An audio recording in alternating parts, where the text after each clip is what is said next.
লোকটির অভিজ্ঞতা ছিল না তাই তাকে অফিসে নিয়োগ দেওয়া হয়নি। How to say this sentence very easily in English, let's practice. প্রথমে আমরা এই বাক্য রিলেটেড ভোকাবুলারি গুলো পড়বো। এক্সপিরিয়েন্স অভিজ্ঞতা, অ্যাপয়েন্ট নিয়োগ দেওয়া, ওয়াজ নট অ্যাপয়েন্টেড নিয়োগ দেওয়া হয়নি। এটা প্যাসিভ ফর্মে আছে। ওকে, এটা পাস্টের প্যাসিভ। পাস্টের প্যাসিভ স্ট্রাকচার কি?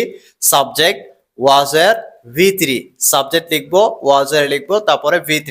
ওকে, সাবজেক্ট অনুযায়ী ওয়াজ এর লিখতে হবে। এখানে যেহেতু নেগেটিভ বলেছে এই জন্য আমরা নট ইউজ করেছি, ওয়াজ নট অ্যাপয়েন্টেড নিয়োগ দেওয়া হয়নি। ওকে, তাহলে বাক্যটা কি লিখেছি আমরা?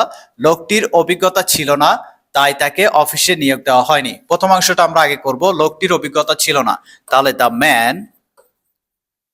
Man had no experience.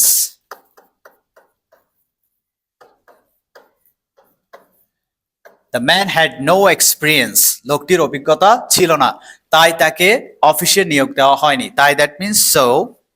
ওকে, এখন এখানে ভার্বটা কি? নিয়োগ দেওয়া হয়নি। ওকে, তাহলে কে নিয়োগ দেয় নাই? সে কিন্তু সাবজেক্টে নাই, এই জন্য বাক্যটা passive.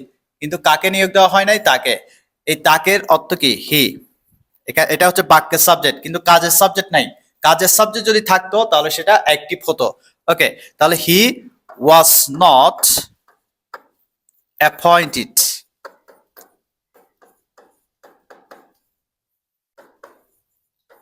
So he was not appointed. তাকে নিয়োগ দেওয়া হয়নি অফিসে, to the office.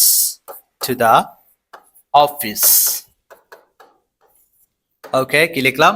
The man had no experience, so he was not appointed to the office. Okay, আপনাদের প্র্যাকটিসের জন্য আমি একটা সেম বাক্য দিচ্ছি।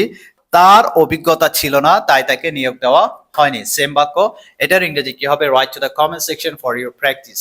আসসালামু আলাইকুম।